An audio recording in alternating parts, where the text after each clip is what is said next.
Hey, so here's what's up with me. I have a 2011 Ford F-150 Lariat, bought it used, and I turned on my truck one morning and heard a loud clicking noise, like a elf trying to get out of my dash with a hammer. So I want to show you guys what that sounds like. I'm sure most of you are here because you already know, but this is what you get.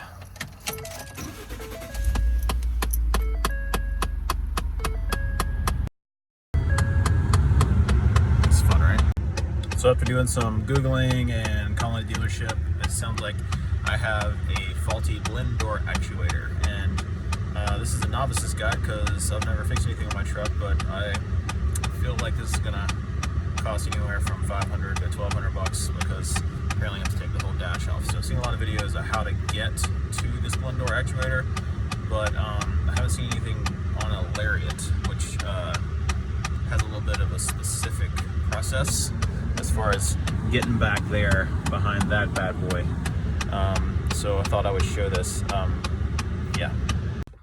One of the ways people have suggested that you can figure out which one of the four actuators has gone bad is by messing with your right side, passenger side and driver's side temperature, go up and down, left and right, whatever, and see when the clicking starts. Mine stays on all the time. When my climate is on, I have it on 90, even on dual, up or down, doesn't matter. And also what's happening is it's not only blowing cool air no matter what, but it's also coming out at the defrost and the floor only. So I don't know if that means there's two bad actuators, but I'm gonna go after one of them and go from there because I ain't got $1,200. Only thing I've done before I started the video was I've removed a carpeting panel from under the glove box and the side paneling on both the passenger and driver's side of the front part of the console just to reach some stuff. And also I have unbolted the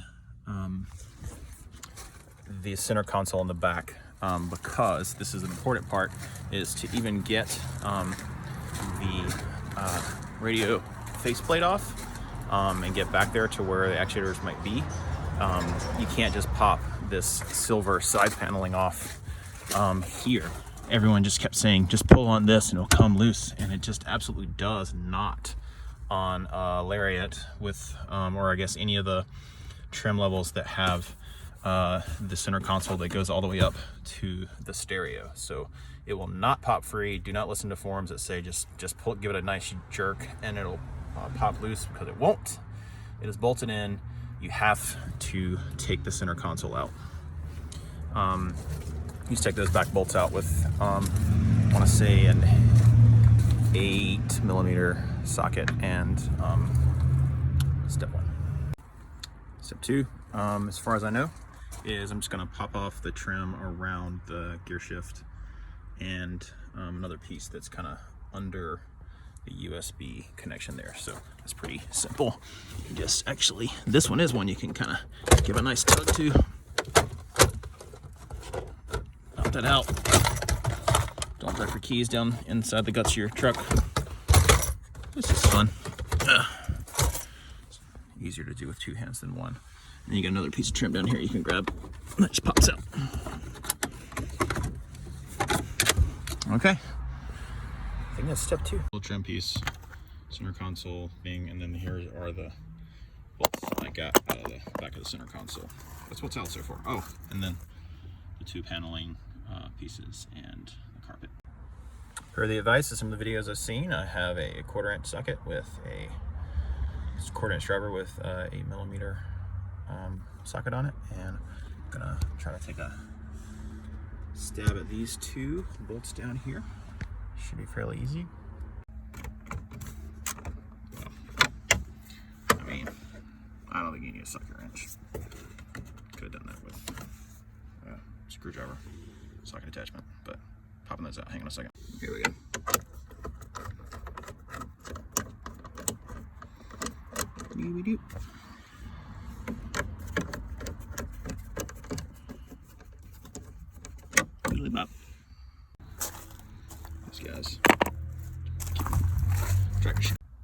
some fun news. There's more than that. You have got to get these two guys out of here, and 8mm is not the right one, so we're gonna try a 9/32.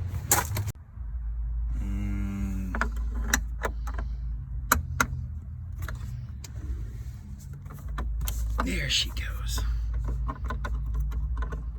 Fit. Come on, get in there.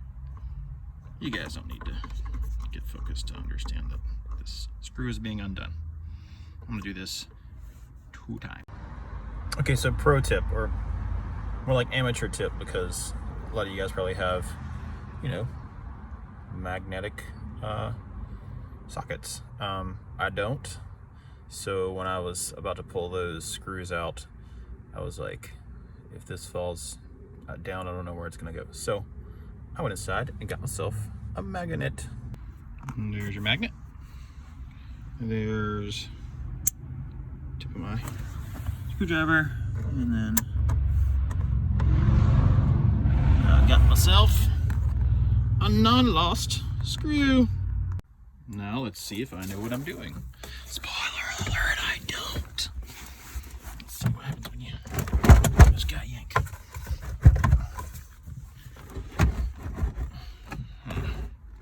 Maybe I just need 2 hands. Hold on.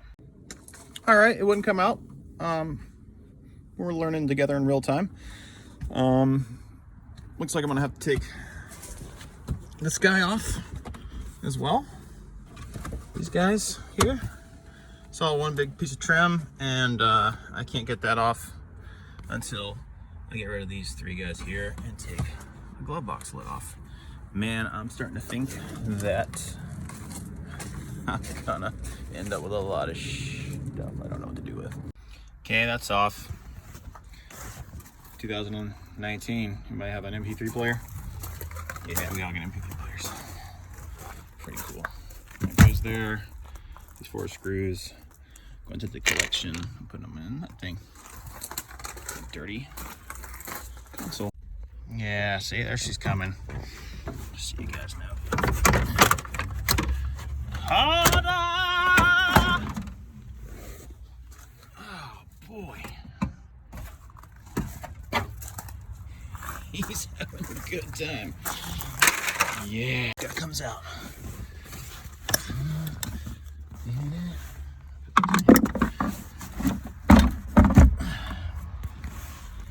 I'm gonna cry.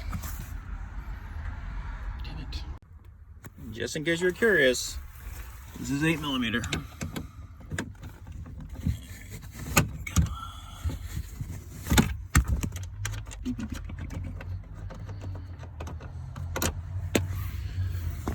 The truck's dirty.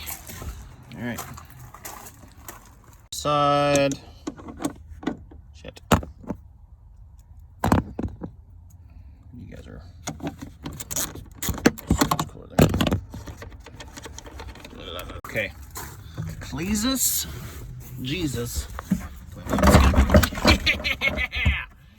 Oh man, I'm so good at car things. Now, this will just kind of pop loose, which is step frickin' 1 on all these other videos we've been looking at. Just pop this loose and just come right out, just give it a yank. Yeah, F you guys. Okay, now back to where most of these videos start. I'd already done this earlier, but just for dramatic effect, I'm gonna pull this guy out, and then you see 2 bolts under here, which now we gotta switch back from 8mm to 9/32. So pause, zoom.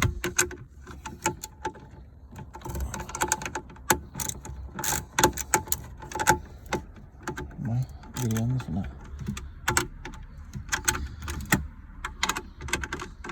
I think it's 9/32. Yeah. So we're gonna get this guy loose. You get it.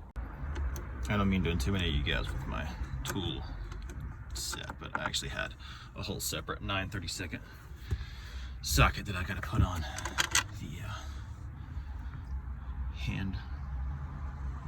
the handy woozy.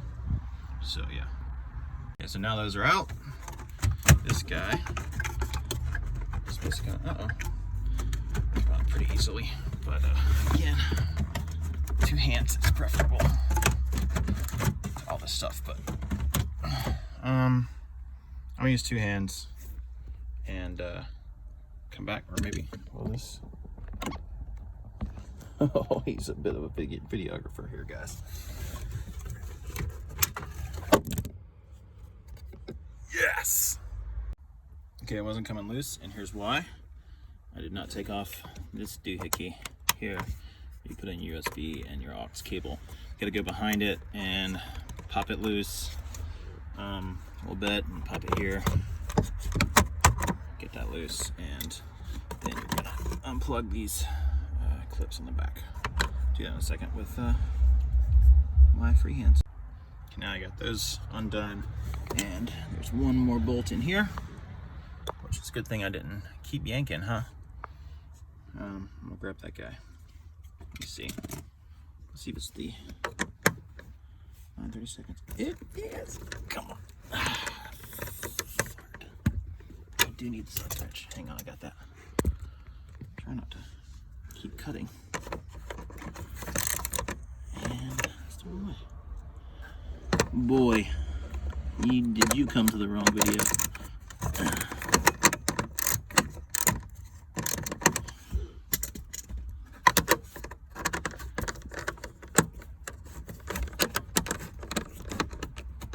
You guys want to see every turn, don't you?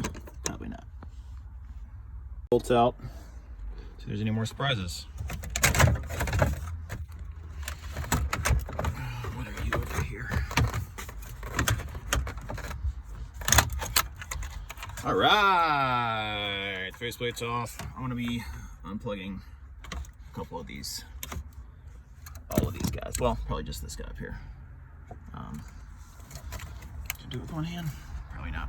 One second. So I got her unplugged. Now, I'm at like step 2 of most of the videos you guys have seen on this. But again, I haven't seen one with video screen, and I haven't seen one where you had to pull the center console out. So maybe somebody will find this useful. So yeah, next step is I'm just gonna go in here and get all these guys out. I'm not gonna make you guys watch me do that, but I'm just gonna get the old socket wrench, maybe a little bit of a extender or something, and pull those guys out and be back in a few.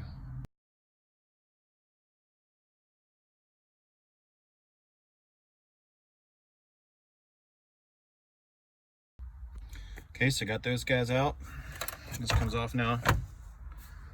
I'm gonna pop these plugs. I have 2 hands, and that guy will be down. View screen's out. Now the radio itself comes on out, and I am not going to unplug those if I don't have to. Might have to. TBD. Okay, I did unhook them. That's the stereo there. This last guy, this just goes back to the monitor. Same cords, I didn't unhook that. And then this guy didn't want to come out, and I'm not gonna yank on something that's a big orange cord. But here's the thing, I found the actuator. There she is. Wait a second, I'm gonna put the flash on. There. So that is, as you can see, the air door actuator. Now, here's the big question. Is this the air door actuator that is actually broken and making the clicky click?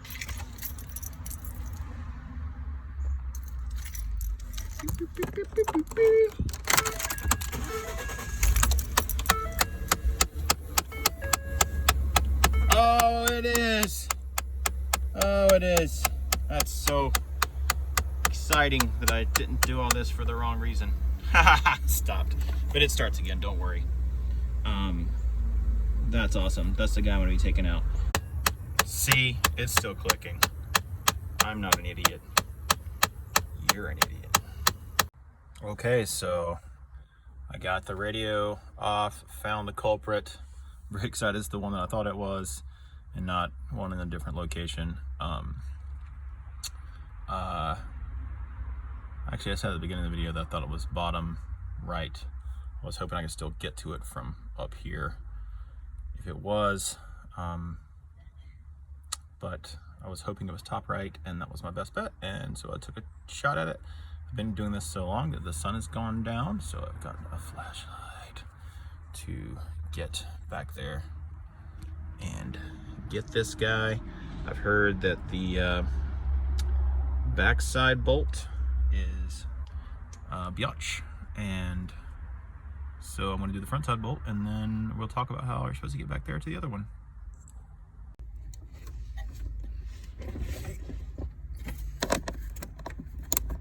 Come on! 8mm again.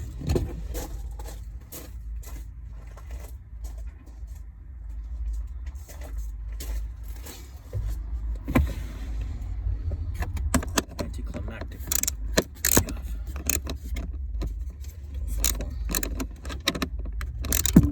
And it did. Guys, I'm just gonna take this off and come back to you in a minute.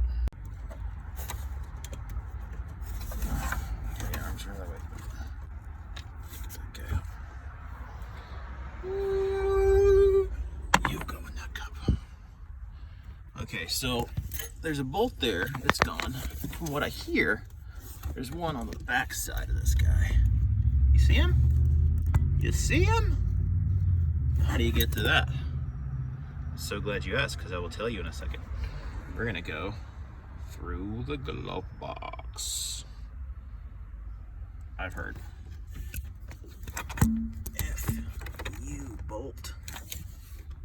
Okay. Just so you guys know, before we go to the glove box, because I figured somebody might ask, can you get back there? So you can do the little socket wrench, quarter-inch driver limbo, and you can go to the side. You can get around, you can get it back there, but you can't. There's not enough space up and down to get above, get the socket above and onto the bolt head. Otherwise, no one would have the idea or have gone to the lengths to go through the glove box, which I'm about to do again. Once again, I mean. Okay, here we go. So here we are looking at the glove box. I'm excited, you're excited, everybody's excited. Just open it up, and each side of the glove box has a little, just push it in slightly to the side, push this in slightly to the side, and the whole thing pops down like that. And then you can go in back air somehow. I'm about to figure it out. Okay guys, this can be done, just not with an iPhone in one of your hands. So I'm going under here, I'm sticking my hand up and through. When you do that, you can just barely get your fingers, you see? There's no fingers. Backside of the actuator, and I'm gonna be taking a little tiny wrench and undoing this for the next 15 minutes to 4.5 hours to a month. So I'm gonna get that done, and this actuator should come out, and I'll talk to you guys then, hopefully before Christmas. Woo!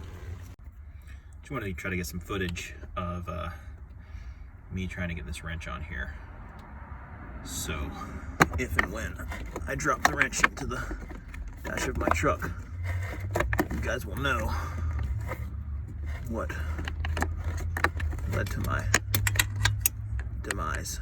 Holy crap, this is gonna suck. Yeah, I'm gonna use 2 hands. Change my mind. And Guile, the bomb technician, I have removed yay screw.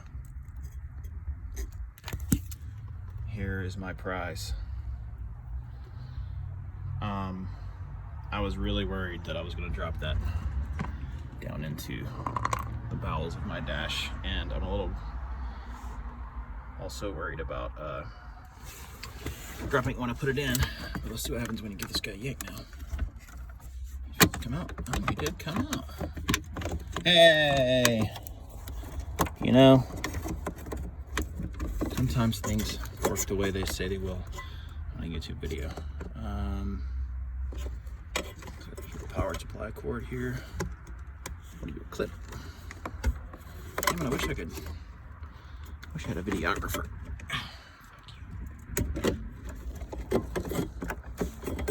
Just in a, I'm sorry, this is shaky. And I could do things in steps without having to put the phone down, but I'm gonna have to put it down just to take this effing cord apart. I think. Yeah, I'm going to have to. Sorry. One sec. Got her out. There's my guy. This little thing popped off of that little thing. I think it was locking it in place. Again, you guys, this is the novice video, so I don't know. Anyway, I'm gonna hold on to that. Now I'm gonna see if I can find a new one of these. I might open it up and look and see what those gears look like all stripped in there. Okay, bye. So yeah, this is the guy, like I said, and I'm gonna open it up and see if it shows. We can see how messed up these gears are, or what's making the popping noise. There's a stethoscope because I literally was trying to listen in the dash and figure out which one of these 4 actuators was popping, and gave me a guess, at least to the right side. Anyway, I'm gonna open this up now. Just so yeah. Just pop these guys off then. Ha! I guess you could just break them if you want to, David.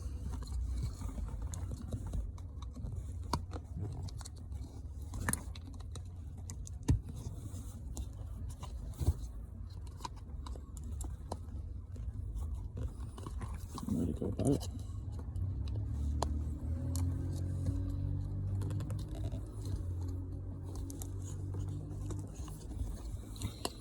I don't want to include this in the video. I'm frustrating myself. It must be even more so. There's the last one. Broke you too. And you. Oh, there's one hidden under here. I wonder. Yep. Okay. I was able to get it out. I was able to get it out.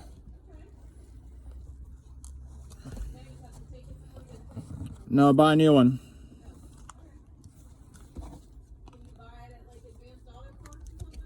It's the word. It's what I hear. I hear that yes, you can.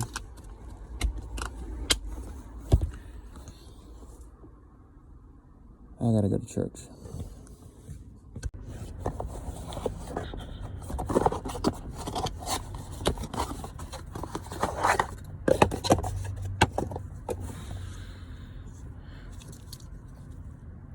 That's the guy. I think it's the right one. And now it's time to start bolting stuff in. I'm gonna start with the back bolt because that's the hardest one and it's cold. So I'm gonna do it before my hands freeze up. Okay. Just so you guys know, this thing is a pain to get in. It has to do with, just gotta get those teeth to line up in there. Haven't got it in there yet, but it's just gonna take a little bit of wiggling and make sure those teeth line up with what's inside here. So anyway, it's been a pain so far even to get in. Holy crap, guys. So don't do what I did, which is I plugged in the new actuator, and then while it's still plugged in, before I put it in place, like locked the gear in place, I turned on magnition, and that made the little gear on the actuator turn. I was like, cool, it's turning and not popping. I guess that's good, but mainly I was just doing it to turn my lights on and see if the heat worked. That was dumb, I don't know why. Anyway, this is the old part. You see how there's one spot that has no teeth? Right there. This guy right here has no teeth. There's only one spot with no teeth. and then inside the air door that gear goes down in, there's only one spot with no teeth. You have to line it up correctly. What happens is when I turn the alternator and ignition on with this plugged in, is this gear turned completely the wrong direction and stayed there because that's where the current settings told it to go. So there's no way to get this thing in. So what I had to do is I had to actually open this up, take the biggest gear out, turn it to what I guessed would be the right spot, and put it back together, and then kind of cram it into place. And honestly, I'm not sure that I didn't strip the gears a little bit, put it in there, but I have turned it on since then, and I hear the actuator moving the blend door around, and I'm not hearing any popping so far. So far so good, but man, was that a pain in the butt. This might be just car stuff 101, but do not activate this with your alternator until you've got it in place, because the entire gear will spin around the wrong way, or could spin around the wrong way, and then you're kind of boned. So that's 2 minutes of what I did wrong. You might also wonder why I didn't just change the heating and cooling and air settings until the actuator went to the right place. And that is another cool thing about having a touch screen instead of manual, is that I can't, because that's the touch screen, there's everything. So I couldn't change the settings to try to get the actuator to go to the right setting. I had to do it by taking the thing apart. So cool to have a touch screen most of the time. Anyway, I'm trying to get that back bolt in now. Okay, I got the 2 screws in.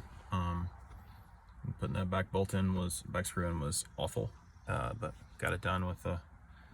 I don't have a socket wrench small enough to do that. I mean, I don't know who does, but I just used the same wrench that I used last time, 8mm, and that's in there. And I've also now bolted the CD player stereo back in place. And in retrospect, I may not have needed to flashlight. I may not have needed to pull the stereo out to get to the actuator, but I'm actually glad I did, because it gave me a little more room to just get at it from different angles. So that's up to you guys. Now I'm gonna put in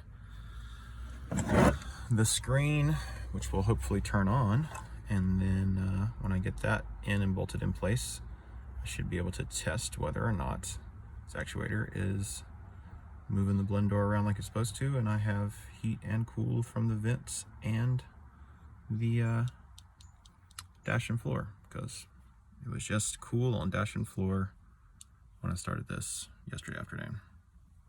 Whee! All right, I forgot to stop and take a video, but yeah, when I hooked the screen in, it worked. Got stuff moving around now. Something that was important is the screen itself, once it's hooked in, will, it'll light up and climate will work, but the controls don't work until down at the bottom of this on the inside, there is a power hookup for this portion here for these buttons and controls. So since that wasn't plugged in, the climate didn't know what to do, so it just stayed on defrost, and I couldn't change it from dual to I could change the temperature and I could change the fan speed, but I couldn't change anything else. So I thought I'd screwed up, but then yeah, I popped in that power cord at the bottom, and now everything's working fine. So I've got the plate on, put these back in place. Remember, you have to pull these out to get this in, and I'm going to put in these bolts here and just put back together the trim and whatnot, and then put the console back in. I'm not going to video the rest of that because I think this video has gone on long enough, but the Novice's guide to changing your blend door actuator, I made mistakes, you guys saw them, but ultimately wasn't that bad, and I think I could do it again much more quickly next time, because I'll know what I got to take apart to get where I am. But the difference in this video is, again, all the videos I think that I saw with this process, none of them had the console that went all the way up to the stereo. So you have to take the console out, and I don't believe any of them had a touch screen, which that matters because you can't diagnose which one of the blend doors is wrong, or at least I couldn't, because it was just always blowing cold and always blowing at the dash and on the floor. So you couldn't just do what people say and dial up and down and left and right to try to figure out what was wrong, because nothing changed when I was using the touch screen. And also the process of getting one of these guys out is a little different. I think I said that already, sorry. But yeah, just wanted you guys to, I'm gonna put like F150 Lariat. It's probably on the platinum trim, and probably on, I know it's in a Raptor, but just gonna say remove center console to get to blend door actuator fixed. I'm not great at this, but hope you guys found it somewhat useful and you skipped all the boring parts. Peace.